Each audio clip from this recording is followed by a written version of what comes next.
Hello and welcome to a grand tour with my great-great-granddad. My name is Ed Hill and this is episode 51.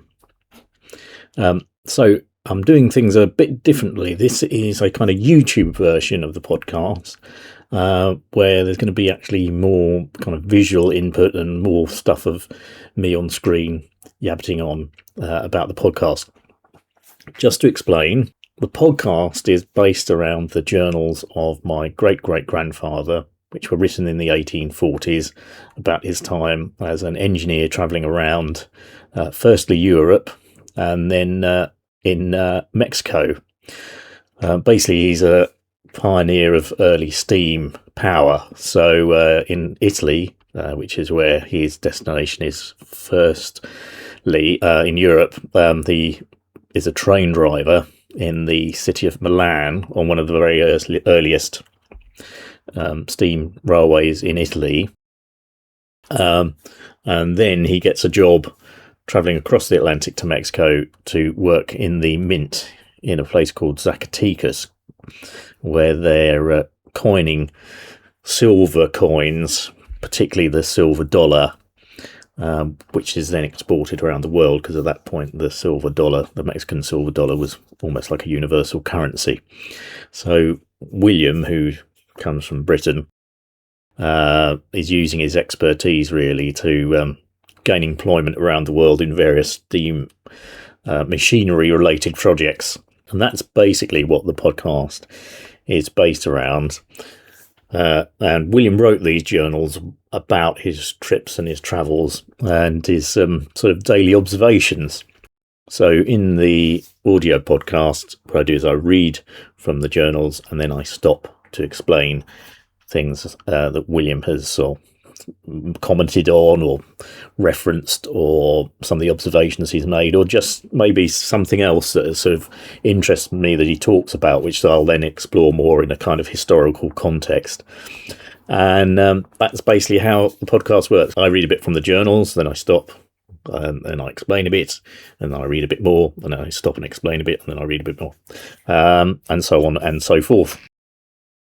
So that's basically how the audio podcast works. So it's basically, this YouTube version is going to be the same, but with a few more pictures and a bit more of me yabbiting on, if you can bear to take it. So in this episode, as I say, there's lots of previous episodes. Up to about episode 39 covers William's whole time travelling in Europe. So he travels from the UK out to Italy. So he goes through France and then back up.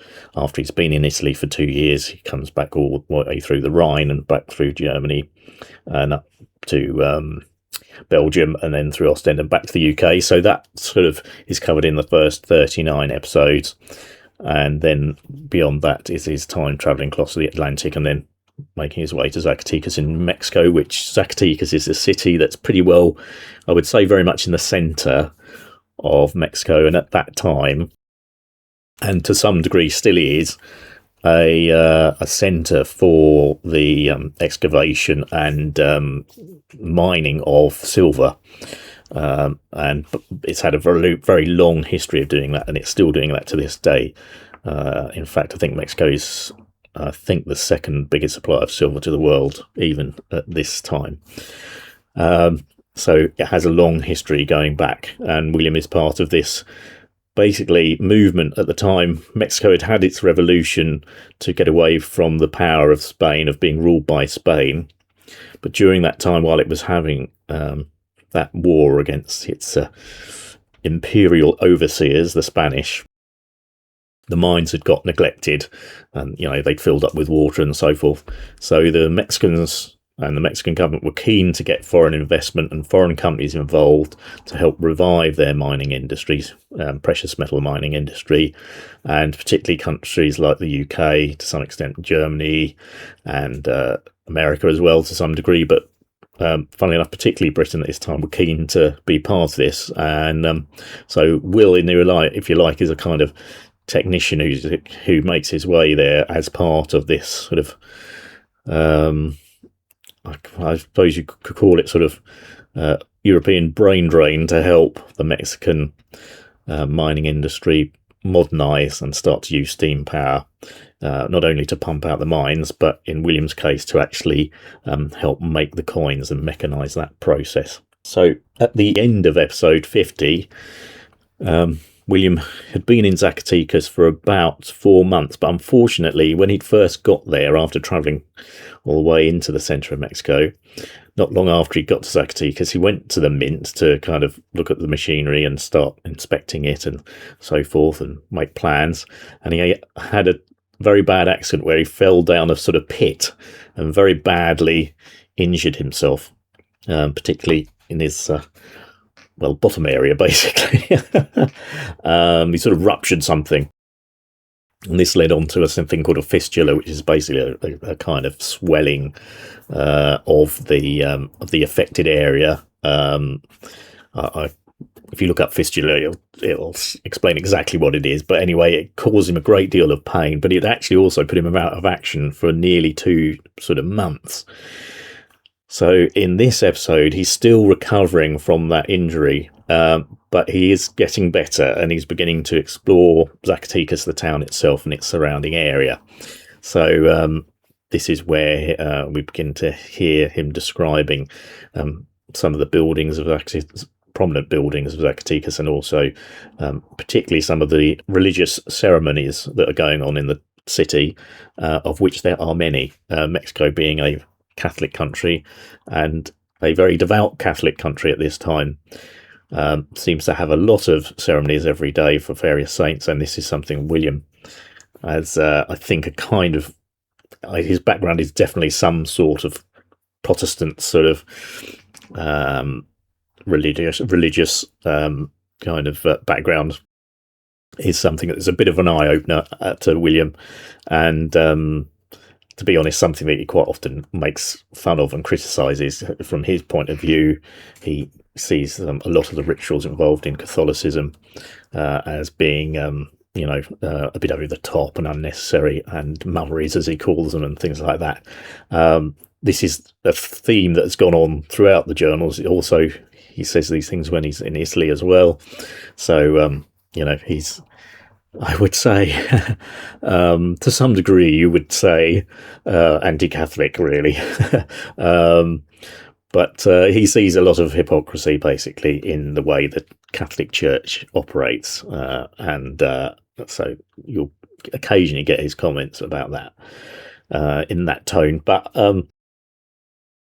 really, in this episode, basically, he begins by exploring the town a bit more and describing some of the surrounding areas as well, because he also visits some of the towns that are beyond Zacatecas, particularly to see some of the mines.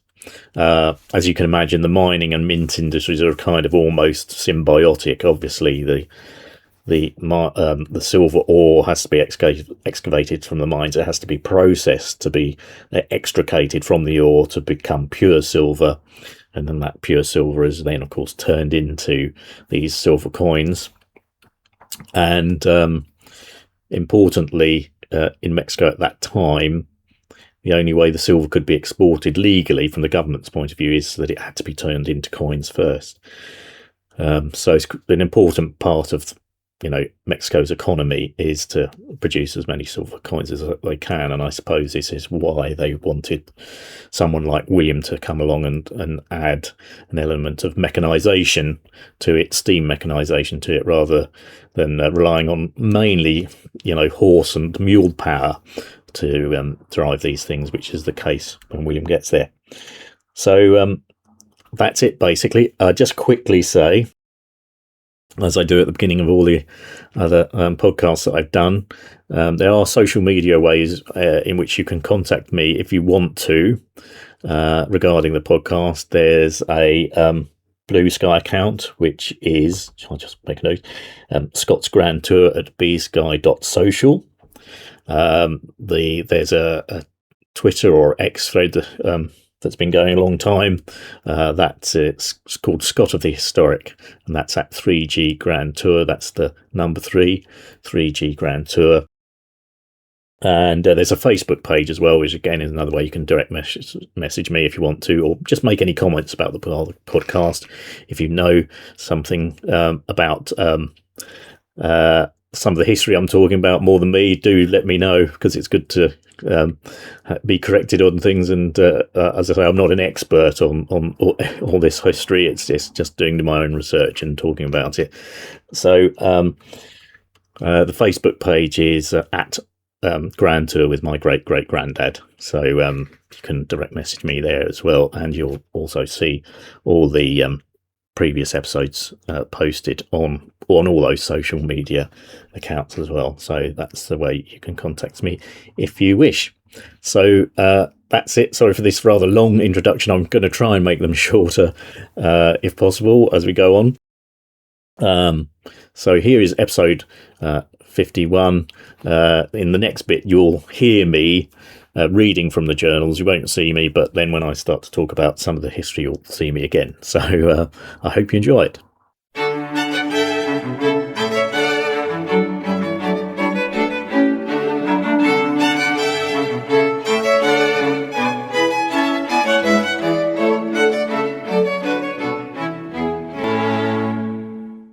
May 19th, Sunday.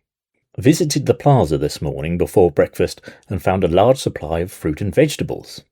Of the former, vast quantities of pineapples, from 6pence to a shilling each, melons, apricots, and also in large quantities oranges and lemons. There were also many kinds of fruit and vegetables that were entirely new to me, and whose names I have not yet ascertained. There is a daily market in the plaza, but Sunday is the principal day, the peasantry bringing their produce for many miles around on the Saturday evening and early on Sunday morning. Butter, cheese, eggs, and poultry in considerable quantities, especially turkeys, which in this country are of excellent quality and flavour. Visited the Alameda also this evening, and found it as usual crowded with people, trees in full foliage, and the borders with flowers in their choicest bloom. It is at this period of the year a charming and cool retreat from the rather too powerful rays of the sun. The weather is now, and has been for a considerable period, very clear and settled, rather cool in the mornings and evenings, the north wind setting in about 7 p.m. and lasting until 6 in the morning. It is now daylight from 5 a.m. till 7 p.m. May 26th, Sunday. We have had a change in the weather for the last 4 days, considerable rain having fallen, attended by thunder and lightning, a sharp shower in the forenoon about 11, heavy rain at 9 in the evening, and from 3 to 4 in the morning. This day, however, is yet particularly fine, and the rains have made the mountains that surround us look much more cheerful. I had completely forgot when I wrote the former remarks that this was Whit Sunday, and I suppose a good many of my old acquaintances have been enjoying themselves at Greenwich, some of them no doubt with pretty considerable harm both to their heads and to their pockets. But we have had a different exhibition here to what the London Carnival afforded, viz. A grand religious procession. I had taken my usual walk to the Alameda at the hour of 5, and to my great surprise found it completely deserted. I was immediately aware there was some cause for this, and so I directly marched into the city to ascertain what it was. On entering the plaza, I found from the number of people assembled, especially females, and the tapestry and banners exhibited from the balconies, that one of the fantastic shows of the priesthood was the order of the evening. So I strolled along, and just as I reached the church of San Domingo, I met the procession. First came a female figure of the size of life, borne on the shoulders of 4 men, finely and fantastically dressed, and holding in her hands a large scroll, on which was written, Auxilio de los Cristianos. Translated, that means help of the Christians. And then followed by a similar figure with wings of tin, and having also a scroll inscribed, Reina de las Virgins. Again, that's Queen of the Virgins. On each side of these two figures was boys carrying lighted candles composed of all the tag, rag and bobtail of the city. Then two more much handsomer and better dressed figures. These were attended by young men in double file, dressed in white jackets and trousers, and bearing wax candles, and then again two more angels with wings of feathers, one of them described in the procession earlier on the 17th. On each side of these were middle-aged men in white jackets and blue trousers, with red sashes, and bearing large wax torches, and then followed by St. Peter and St. Joseph, bearing the infant Jesus, also described in the procession of the 17th. These were followed by a concourse of the most respectable citizens, male and female, with wax tapers, and a motley group of priests, monks, and friars. Next in succession was a band of music and all the military officers in the city, with the governor at their head, and then came the celebrated image of the Virgin belonging to the convent of Guadalupe, followed by the bishops and priests of all the churches in their most splendid robes, with their crosses and incense bearers, etc. The Bishop of Zacatecas is one of those men who, whatsoever they may think of the world to come, take good care to make the most of this one, for his appearance does not most woefully belie the man that he is much more given to feasting than fasting, though some of his brethren, poor souls, looked meagre and starved enough. I have just been to the window, and I see that at the front of the cathedral, and the governor's residence, is illuminated, and it certainly was a very splendid effect. The lights being arranged both in horizontal and waving lines distinctly show the principal sculptures even at this distance. May 27th. There has been another procession from the church of San Juan de Dios this evening, but it was precisely the same as that of yesterday, with the exception that they had clasped a helmet with a large plume of feathers on the head of St. Peter, and given him a long sword in his right hand. But this procession was doomed not to go off with the same éclat. So that's a word for style that he uses. I don't know if you remember, really early on in the podcast series, he used the word éclat when he was talking about a gentleman's pair of trousers. But this procession was doomed not to go off with the same éclat or style as the others, for the foremost figure, not being made sufficiently fast on its pedestal, slipped by some means, and falling to the ground was dashed to pieces. May 28th. Another grand procession this morning for the purpose of taking the image of the Virgin back to the convent of Guadalupe. This was very similar to the others in many respects, only there was a greater profusion of banners and an immense cavalcade of horsemen. On the arrival of the Virgin at the convent, a grand mass was celebrated, after which the convent gardens were thrown open, and great numbers of visitors spent the day in the village, it being observed as a general holiday in the department of Zacatecas. In the evening I took a walk along the base of the Grillo mountain. The sun being partially obscured rendered it remarkably pleasant. I found a great number of curious plants growing on the sides of the path, and had a delightful view of the city spread out like a map below me.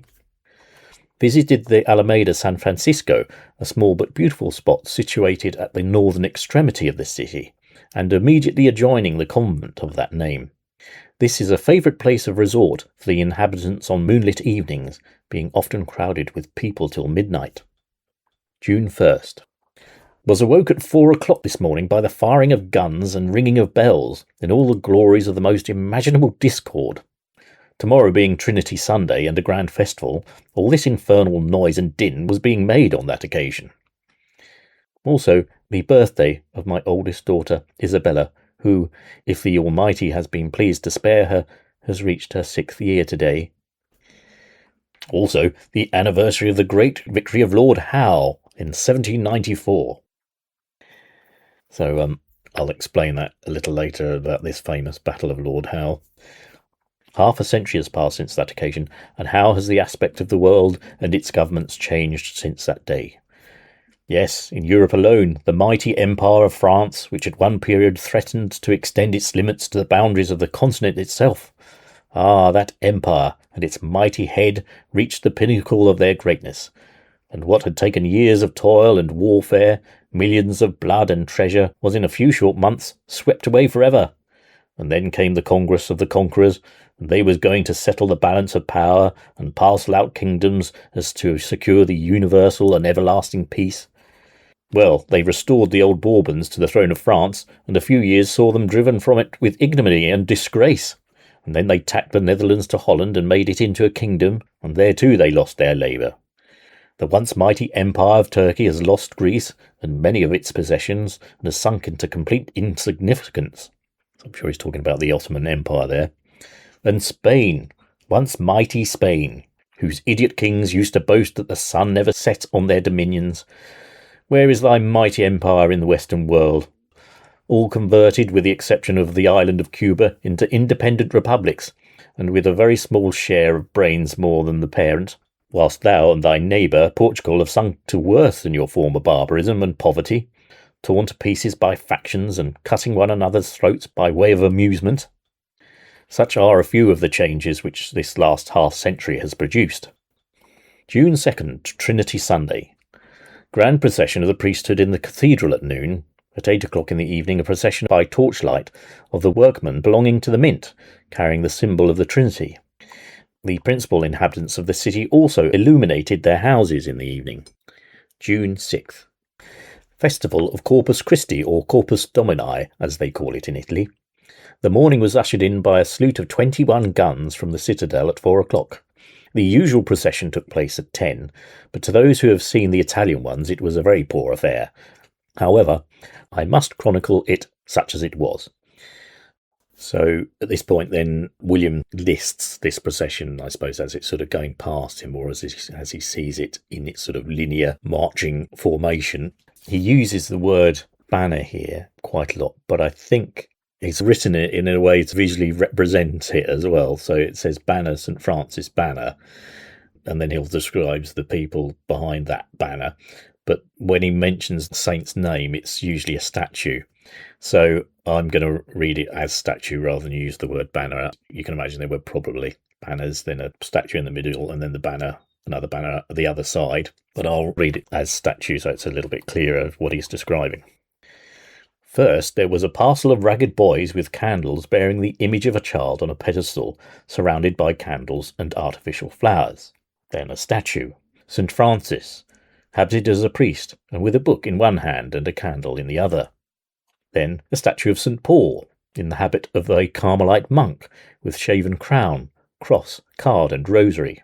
Then St. Joseph, in a crimson robe and holding the infant Jesus in his arms. The pedestal of this statue was ornamented with beautiful flowers. Then a statue of the Virgin, a respectable figure with robes rich and costly, and then Christ, who was mounted on a pedestal surrounded by angels and paintings representing the principal objects of the trial of the crucifixion and the resurrection, etc. Then the emblem of the cross, and then a statue of the Virgin, and then a statue of the Apostle Peter, seated on a chair, inhabited in the dress of a pope, and on his head the triple crown, in one hand a book, in the other the keys, and before him, resting on the same pedestal, was a representation of the crucifixion. This pedestal was rich with artificial flowers. Then in the procession came 3 blind fiddlers, a clarinet, pipe, and drum, then candles and a crucifix, a consecrated banner, carried before the priest when he visits the sick to administer extreme unction. More priests and a crucifix, incense bearers, the bishop, more incense bearers. These were under a canopy borne by 6 men and carrying the cup containing the pyx.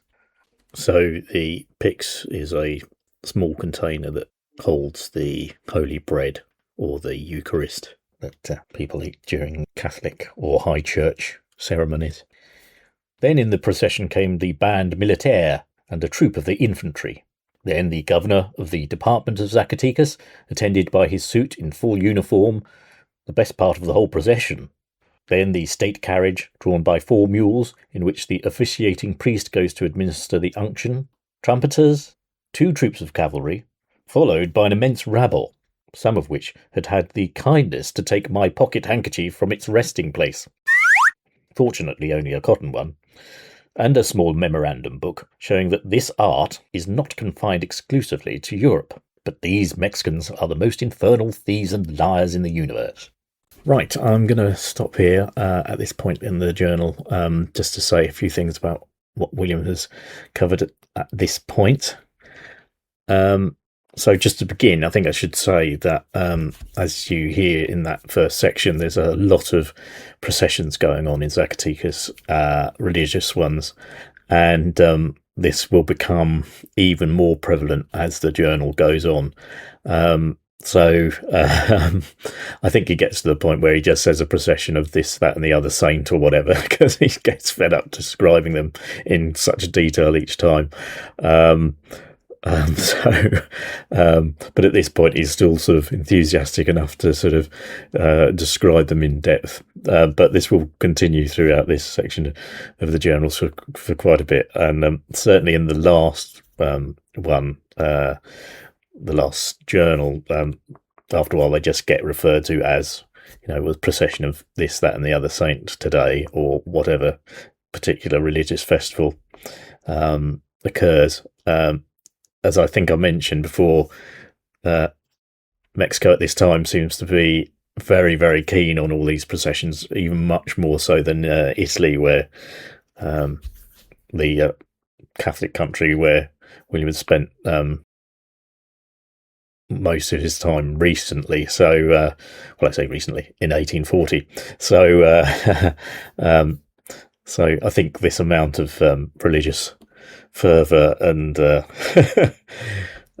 ceremony is something he finds a bit of an eye-opener, and also with his obvious Protestant tendencies or background, I think is rather will get even more dismissive of as it goes on.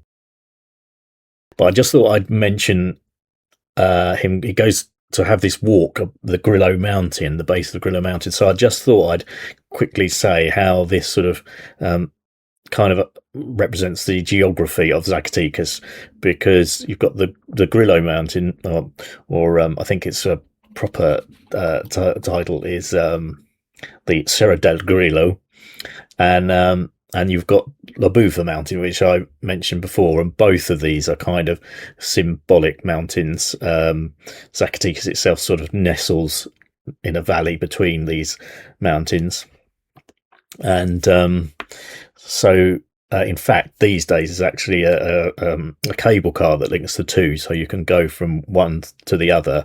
You get the cable car up to the top of La Bufa, but at the bottom end, that's actually at the bottom of the Grillo Mountain.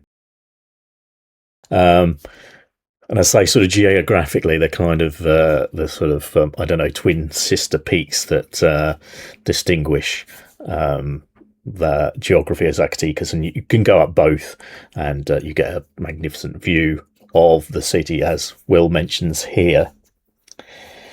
Like La Bufa, Grillo was also over the years has been a kind of important landmark militarily as well, during various revolutions and battles that have happened. Again, the 1914 revolutionary battle that happened there, La Grillo was also an important point in that battle, like La Bufa was. La Bufa is more of a touristy sort of spot now. It's got lots of statues to these various revolutionary heroes, and there's a museum in there. The Grillo is not so much, but I think there is a museum dedicated to the silver industry, of course, silver mining industry, which the area is well known for. So that's important. The next thing that I'd also like to talk about, which I mentioned, I'd explain more when I was doing the actual narration of William's journal, or actually reading from William's journal, is this Battle of Lord Howe and the glorious 1st of June that he mentions, this naval battle, which I kind of suppose he uses as a point in history to then go into all the things that happened with Napoleon building the French Empire and all the historical events that had happened after that. But just to say why at this time he references Lord Howe's Battle of the glorious 1st June. Basically, to explain it very briefly, I said it very briefly, never is.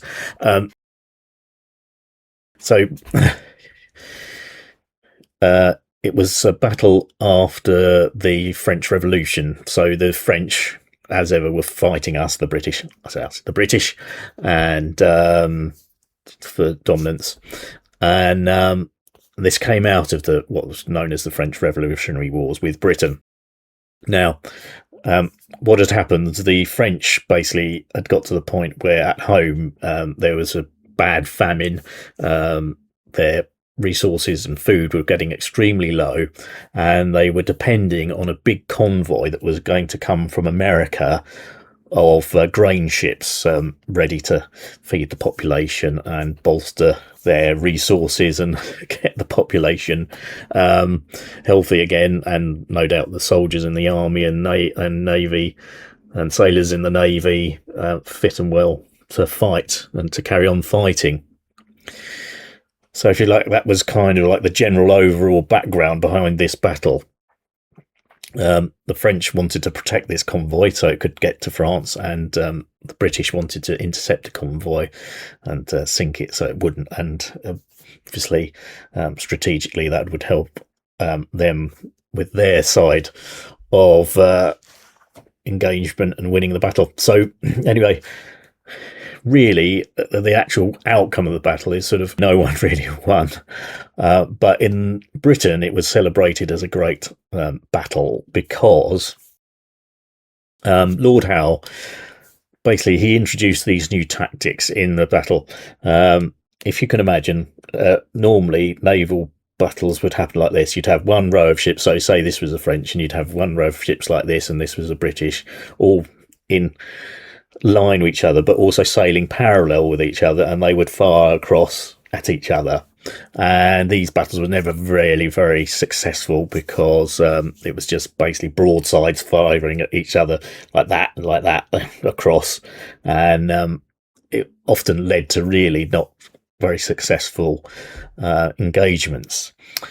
So what Lord Howe decided to do was to try and be a bit more aggressive, and instead of the ships just sailing along like this and firing at each other, he instructed his captains to sail at the French line, going like that way. So he's they're flying and getting closer and closer to them, and going across their bow or their stern, front or back, and getting close quarters and firing at them this way. And there are two things: if you fire that way, you fire your cannonballs right through the ship. You can see this is the ship. Fire the cannon, they go right through the ship. That's the bow, that's the stern. Imagine your cannonball goes, causes a lot more damage, damages the steering, damages the bow, and in theory, it's much more destructive. But you have to, of course, have the, if you like, the heroism or the gall or the balls to sail close to the ship as you're getting to it and cut through the line and do that engagement that way. And so Howe introduced this tactic, and it was sort of generally successful. Not entirely successful, but in overall terms, in terms of capturing French ships, I think we captured 6 and sunk 1. And certainly in terms of actual casualties, it was much higher on the French side. So you could say we won the battle, but of course, the counter side of that was that although we won the battle at sea, this convoy coming with grain from America to France still managed to get to the French coast and successfully managed to deliver all that grain to France. So basically we failed in our main objective, although we did win the battle in terms of the naval tactics. And these tactics are something that then Nelson developed even further later on in his naval campaigns, and so it was sort of seen as a kind of much more aggressive way, but risky as well, because I suppose you had to get closer as you were manoeuvring your ship to your opposing enemy's ship. So this is what's called the Glorious First, because Lord Howe was lauded very much after that. He's got a strange a very strange nickname. Apparently it was called Black Dick. I hate to say why this is. I think it's mainly because apparently he had a very grim visage, looked very stern and glum, apparently until they actually went into battle, and then he livened up a bit and looked a bit more cheerful. But yeah, that was his nickname, Black Dick. Um, so that's why it's sort of, I suppose, seen as a historical historical point in which William then goes on to describe the rise of the French Empire, Napoleon, and all that. And also, I just thought I'd say, of course, to William, of course, that whole period was the period in which he grew up in, because he was born in 1801. And so as he was growing up, he was living through that whole time that France and Britain and were at war, and the French Empire was expanding across Europe, and Napoleon was having so many successes in his battles. And as I've said before in earlier podcasts, there's no doubt that William has a huge amount of respect and admiration for Napoleon. But then he goes on to talk about the defeat and the Congress of Vienna, when the victors who defeated Napoleon sort of carved up Europe for their own purposes, and as a reward for what they'd done, and how that all didn't really work out as well. So I suppose for him, it was very much in living memory for him. I sort of said this before, it was a bit like my parents' memory of the Second World War was something they actually lived through, even though they were very young. They did actually live through it. So these things are, I suppose, very memorable in your lives, especially when you're young and growing up. They kind of shape your life, don't they? As indeed my life was shaped listening to my parents going on about the Second World War.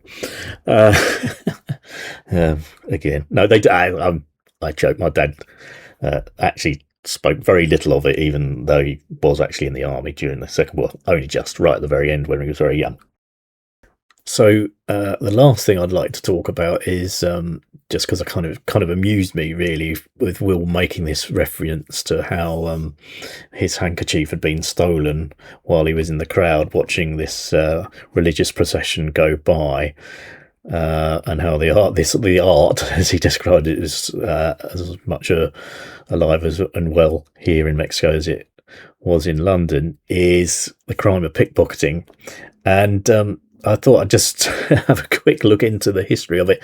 And obviously, it grew out of more urbanisation, people in crowded places being together, busy streets, around the 18th and 19th century. And apparently by the beginning of the 19th century, it was beginning to be noticed as a particular crime in its own right. I think it says somewhere, some journalist wrote, crime is now not only confined to the dark alleys of the city, but also to the busy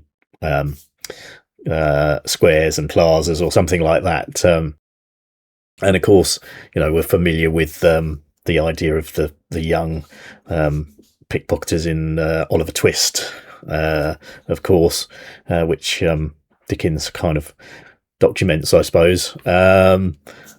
And these various techniques developed over the years, people working gangs, often children.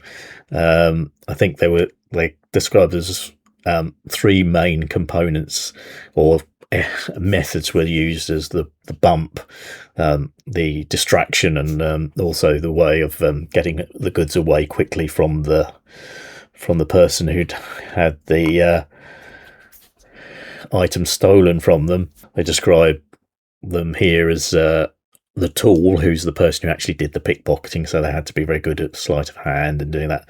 And then there was the staller, or the blocker, who obviously kind of created the diversion, either by sort of distracting someone by talking to them, or literally bumping to them into the street, while the tool did the actual dipping, as it were, of getting the wallet or handkerchief. Luckily, it was only a cotton one and not a silk one in this occasion for William. And then the receiver, obviously, they quickly give it to someone else to get it away. So I suppose if the person does see who did it, they turn to it and they go, "Oh, who, me?" And they haven't actually got the item on them. But so it obviously became more and more prevalent at this time, and I suppose you could say, well, I don't know. It's a bit like how a new social thing happens, and then a new crime develops. And I suppose you could almost say it's a bit like with the internet and telephone technology developing. You could say the rise in scamming kind of techniques has also risen with the rise of the internet and phones and things like that. God only knows with AI how good they are going to be at getting to dupe people into giving our hard-earned coin to low-life thieves. But I just thought it was. I mean, I suppose it's kind of not surprising how it evolved, just with people being more in close proximity. Just as quite a sort of interesting aside to that, apparently in Argentina, where the tango dance was evolving and being developed, apparently that was rife for pickpocketers because of the close proximity that the dance led to people doing in the ballrooms there. So that became a real hotspot for pickpocketing during the development of the tango. But as you know, you go to any major city now around the world and it'll be a problem. In fact, I was in London just a few days ago and there were announcements coming over the tube that pickpockets operate in this station and all that sort of stuff. So, it's sadly a problem that's not going to go away anytime soon. Although I suppose you do have to ask yourself, with more and more people not carrying cash these days, I mean, I suppose things like cards are still very valuable, could be, but there's certainly not as much cash actually in people anymore. I'm actually these days quite often rarely don't have any cash on me. So there we are. It's probably going to be harder times for your skilled pickpocketer in future.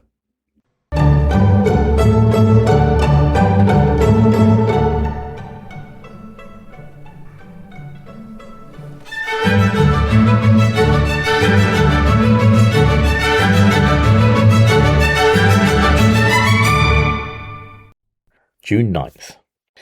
Procession this evening from the Convent of La Merced, so that's the Convent of Mercy, around the Plaza de Villarreal and the neighbouring streets. Figures nearly the same size as those on the 6th. 2 more saints were added to the number, those of St. Augustine and St. Dominique, and that of the Apostle Peter, habited as a pope, not showing on this occasion. And just a sort of by note here, I've written myself in this bit of the journal transcription from November 2020. So I'd forgotten that I'd actually started again when I was furloughed for the second time, which kind of makes sense in my mind now, given how long it was taking to do the original transcription from the copperplate into modern fonts. Anyway, June 13th, Festival of San Antonio and birthday of Santa Anna, the President of the Republic. The morning was ushered in by a salute of 20 guns from the citadel at the early hour of 4. Flags were flying and guns firing at intervals during the day. Procession in the evening at 6. San Antonio, clad in the habit of his order and the size of life, standing on a pedestal ornamented with flowers and wax candles, was brought from the convent of San Francisco on the shoulders of 8 men to the cathedral, surrounded by monks, priests, a cross and incense, spears, and what there always is on these occasions, all the rabble of Zacatecas. During the passing of the procession, a German gentleman who resides in this city made a remark to me, which I thought particularly appropriate. He said that when the Spaniards conquered this country, they took away and destroyed the idols of the Indians, and for every one they formerly had, they gave them 10. And such is indeed the fact. For no sooner does one of those waxen wooden gentlemen make his appearance, than down they all go upon their knees in the dirty street and continue to do so until it is out of sight. The city was illuminated in the evening, there being a performance at the theatre by an equestrian company from the United States. Most of the parties finished the evening there, and amongst them myself. In fact, every Englishman in the place was present, with the exception of 2 who were confined by sickness. And amongst other things, we had several songs sung in the English language. Rather a strange thing, I guess, in a Mexican theatre. June 14th.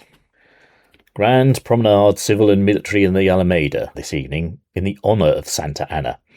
And certainly the military did cut a most splendid figure. The dragoons have scarlet uniforms and lofty helmets, but their clothes are ill-made and badly fitted. The men also sit on their horses in the most wretched manner, completely doubled up. Add to this, they are always extremely dirty, so that they will not bear the slightest comparisons to those of Europe. In fact, I could not help laughing at them. A regiment of French or British dragoons would ride them down, horses and all, in less than half the time. A band of music was stationed in the centre of the Alameda, which played at intervals. the centre of the gardens being crowded with people. June 16th, Sunday. Went to the top of the Bufa mountain this morning, and as the pathway is very rough and abrupt, it is a task of considerable labour, though at the same time when you reach the summit, the labour is amply repaid by the magnificent prospect which presents itself to the eye of the traveller. Not only the city of Zacatecas itself spread out like a map below your feet, but the village and plains of Guadalupe, and the different mining establishments and haciendas dotting the mountains for many leagues. The summit of the mountain is crowned by a church and a convent, the latter of which is now entirely in ruins. The church, though small, is a neat edifice and kept very clean. Over the entrance is a statue of the Virgin to whom the church is dedicated, and on each side of it are 2 windows, the stonework of which represents the sun and the moon. On the south side of the church is also another statue of the Virgin. The buildings of the convent consist of a number of buildings surrounding a square court, a covered arcade or cloister running around it, and there is also a small garden. This mountain is undoubtedly of volcanic origin, the immense fragments of rock scattered about in all directions showing most evidently the effects of heat, even on the highest parts of the rocks, where there is no vestige of soil. There to be seen were numbers of evergreen oaks looking as fresh as possible, and also a great number of curious plants and flowers. The church and convent was erected in the reign of Philip II, as appears by an inscription on its front. Having wandered about for a considerable time, I descended the north side of the mountain, and if the ascent had been attended with considerable toil, this was a task of extreme danger. I, however, accomplished the descent in safety. About halfway down on this side are several immense pieces of detached rock of immense size and overhanging one another, that you might think the slightest touch would precipitate them into the valley below. There are also several springs of clear water flowing from several spots on the north side, which presents altogether an appearance of much superior grandeur and sublimity than the south side. But I trust, although this was the first, it will not be the last visit that I shall make to this mountain. June 24th. Festival of St. John the Baptist, and a holiday here. In the evening the mountains were illuminated by bonfires for many miles around, such having been the custom of the inhabitants of old Spain for centuries, and it is observed also by the Mexicans. Vesper bell this evening, 7:05. Festival of St. Peter and St. Paul, and as the 2 holidays fell together, I took the advantage of them, and at 4 o'clock this morning started for Fresnillo, a large mining town distant 16 leagues north of Zacatecas. We had a most beautiful morning, and the sun being overcast with light clouds during the former part of the day rendered the journey exceedingly pleasant. The road leading from Zacatecas to Fresnillo is the best I have yet travelled in the Republic. After you leave the mountains which surround Zacatecas, and which occupy about 2 leagues of the distance, the country consists of a fine level plain, apparently to me a very fruitful land, but very little of it is cultivated. There is but 2 small hamlets in the whole distance of 16 leagues, and they are both of them a collection of the most wretched huts imaginable. The town of Fresnillo, which contains about 20,000 inhabitants, is situated on a beautiful and fertile plain, a few conical hills being scattered in the distance, in which the mines are situated. The town occupies a considerable space of ground. The streets run mostly at right angles to one another, and are pretty broad and unpaved. There are several tolerably sized squares, the principal one being the marketplace, and on one side of it is a parish church, and on the other a custom house and barracks. But the handsomest square is the Plaza de la Obelisk, neatly paved and planted with trees, an obelisk rising in the centre of the summit, of which is placed the Mexican eagle. The houses are low with flat roofs, and there are not more than 3 in the town that exceed 1 story in height. Outside the town is a very fine alameda, or public walk, fine planted with trees and adorned with terraces. As this town is entirely dependent on the mines, the inhabitants consist of only 2 classes, namely shopkeepers and those who work in or are connected with the mines. The principal mining establishment, and in fact the only one now in work, is situated about a mile from the town, and consists of a large conical mountain excavated to such an extent as to remind the visitor of an empty beehive. At the foot of the hill are placed 2 steam engines of 60 horsepower for the purposes of draining the mines, but they are about to be replaced by 2 of 80 horsepower. These are situated on one side of a large yard in which are the different workshops required for such an establishment, such as carpenters, wheelwrights and smiths, shops for repairing engine works, etc. There are also several houses occupied by the English workmen, of which the number is about 30.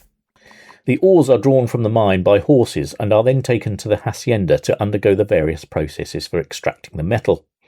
After having gratified my curiosity here, a party of us returned to the town and took tea, and then finished the evening over cigars and excellent punch, enlivened by tales both of the old country and Mexico. Right, I'm going to stop here again to talk about this next section that William has written in the journals. The first thing is it talks about these dragoons, these Mexican dragoons looking a bit unkempt and ungainly, and obviously not as smart as British or French European ones. I just thought the definition of a dragoon, I can't say the word now, a dragoon soldier, is basically they were on horseback, so they're like cavalry, but maybe not as heavily armed. And they originally, at least, would ride into an area of a battlefield and then dismount to fight. So they tended to have lighter arms and lighter equipment than a cavalry rider, but their kind of role evolved over the years, and then they sort of became like light cavalry. So they're mainly but soldiers who are on horseback. So if you hear that word dragoon, that's what it means. The next thing that I thought I'd talk about just briefly again is obviously he walks up the La Bufa mountain this time and kind of sees it more in depth than he's has before. So, just to remind you, it's this mountain, along with La Grillo that I mentioned earlier, that kind of are the mountains which Zacatecas itself sort of nestles in between. And it has this distinctive sort of ridge at the very top of it. As William says, probably that's a volcanic geographical feature, or geological feature, I suppose would be the correct word.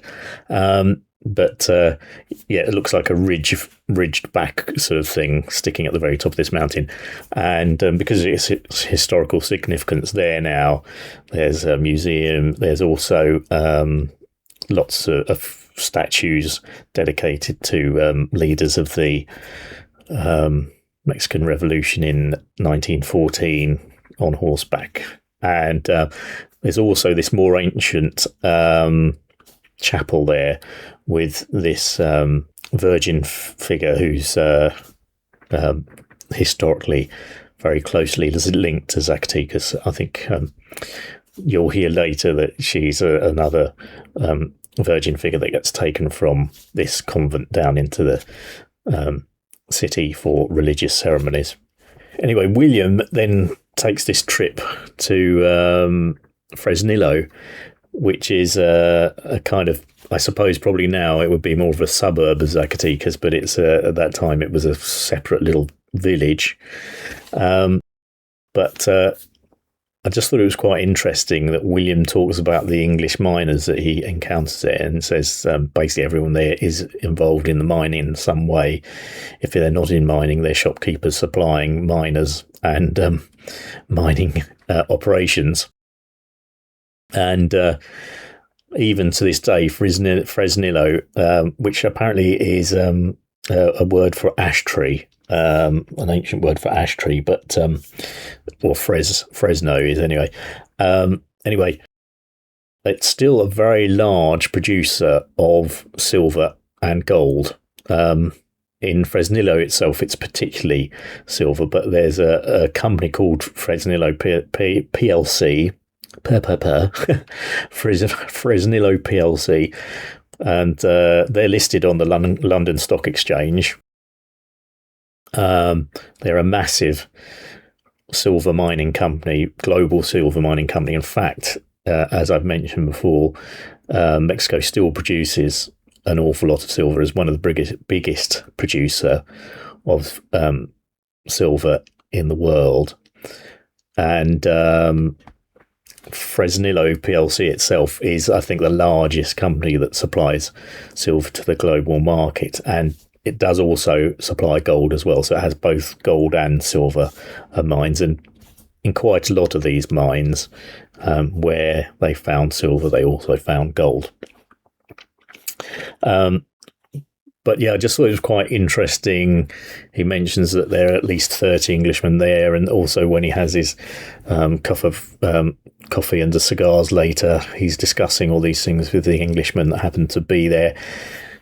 I mean, really, just to say again, it's all part of this migration of English miners and engineers who were going to Mexico at this time to help it revive its mining industry after it had these long years of war against their Spanish overseers.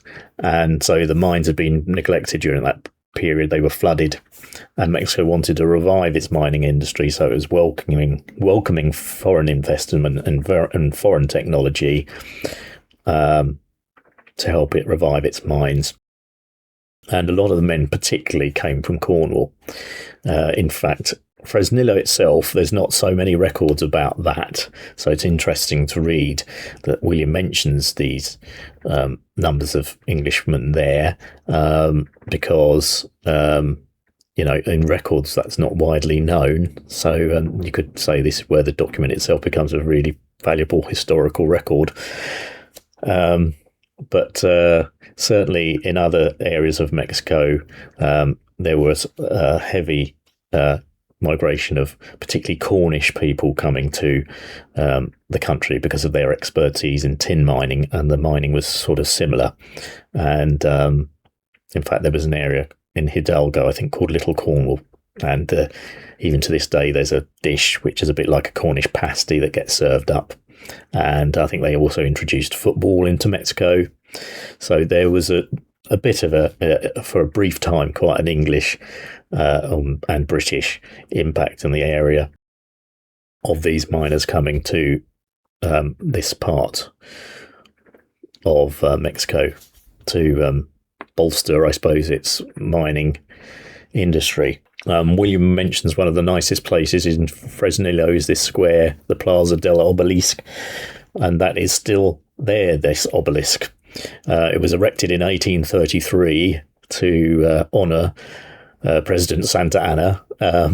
He's certainly not short of having processions and things named after him, as is mentioned in the journals here. I think there were 2 processions in his honour while William is there just in a couple of days to celebrate his birthday and that, etc.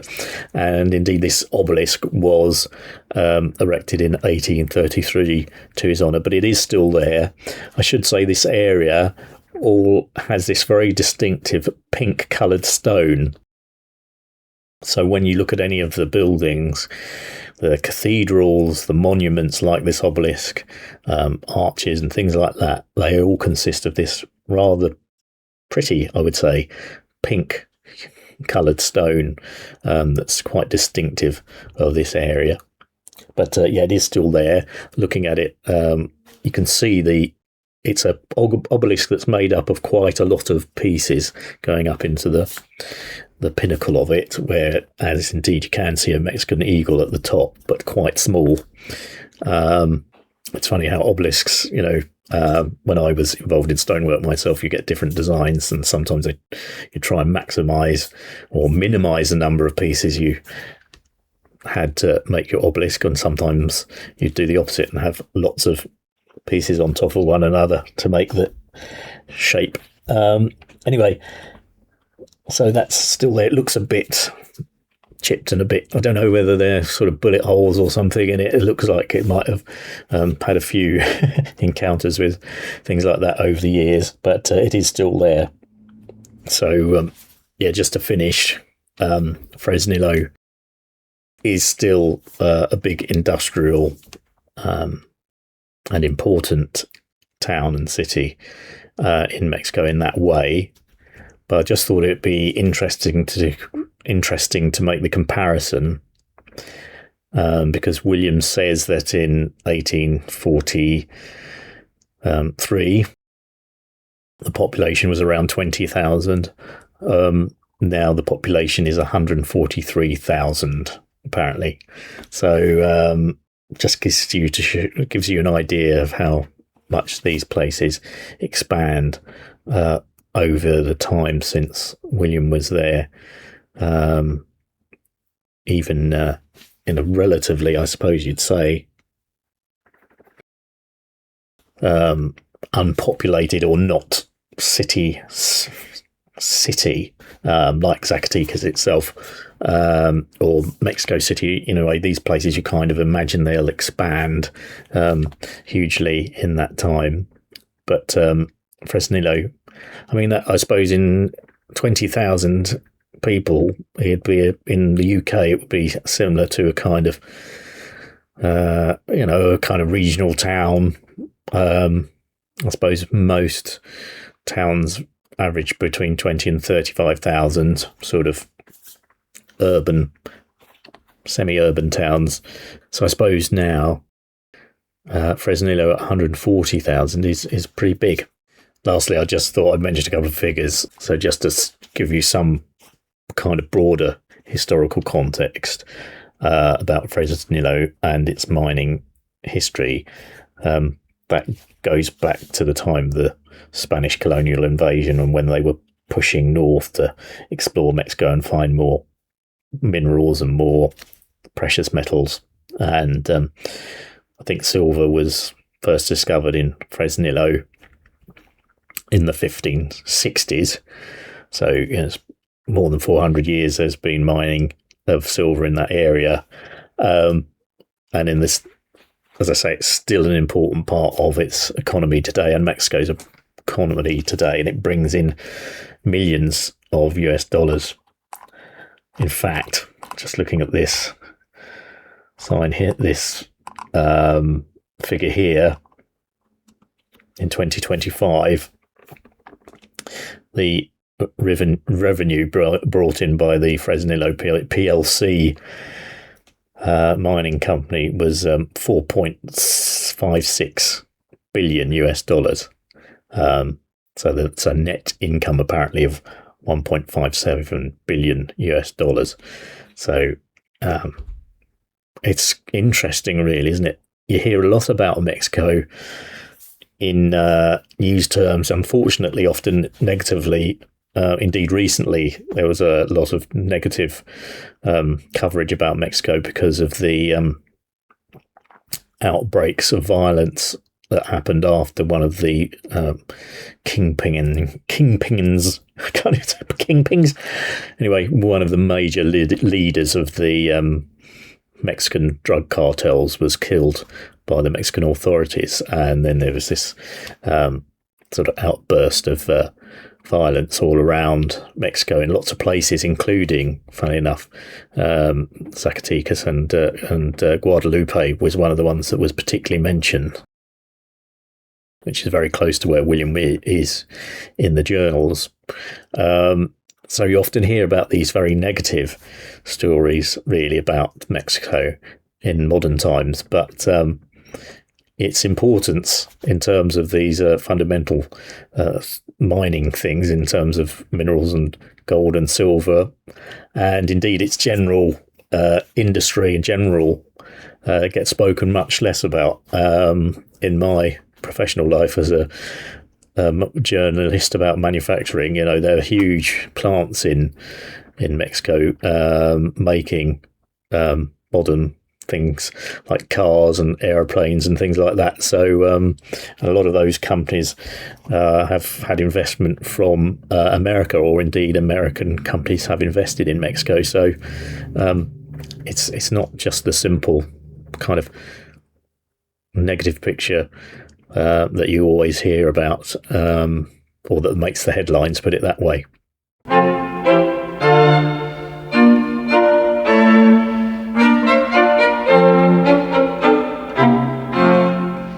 So that's the end of episode 51. Quite an interesting one, I think, there. William experiencing several things that I don't think he was too happy about, particularly being a victim of a pickpocket. I think he thought maybe perhaps being in Mexico he might have got away from that, but it seems it was just as bad there as it was in Europe. So I don't remember an incident of him being a pickpocket or being pickpocketed in Europe at all. Just as well, it was only a cotton handkerchief and not a silk one, which I think would have been worth a lot more if my memory of Dickens's Oliver Twist is right. I think it was the silk handkerchiefs they particularly sought when carrying out their crimes. As I say, William is getting better as well, which is good, because it does affect him badly, this injury that he sustains when he first gets to Zacatecas. I don't think really ever fully recovers from it, but I sort of discussed that in an earlier podcast. Once the repercussions of this injury, although he doesn't mention them anymore, I do think lead to several instances of unhealthiness, and there are periods of time where he is laid up for various reasons, and I do think a lot of it stems from these injuries. So just to remind you again, there's the usual ways that you can contact me through the social media channels. There's the Twitter or X account, Scott of the Historic, and that's at 3G Grand Tour, the number 3G Grand Tour. And there's the Facebook page, which is at Grand Tour with my Grandad. And then there's the Blue Sky one as well, which I'll have to remind myself is that is Scott's Grand Tour, and that's .bsky.social. So Scott's Grand Tour .bsky.social, or I think if you search Ed Hill, you'll find it there as well. Just search Ed Hill and it should come up. And that is it, really. Just to say, the podcast is available on all podcast channels as well. So pretty well wherever you get your podcasts from, you can listen to it that way. So that is the end of episode 51. If you have been, thanks for watching.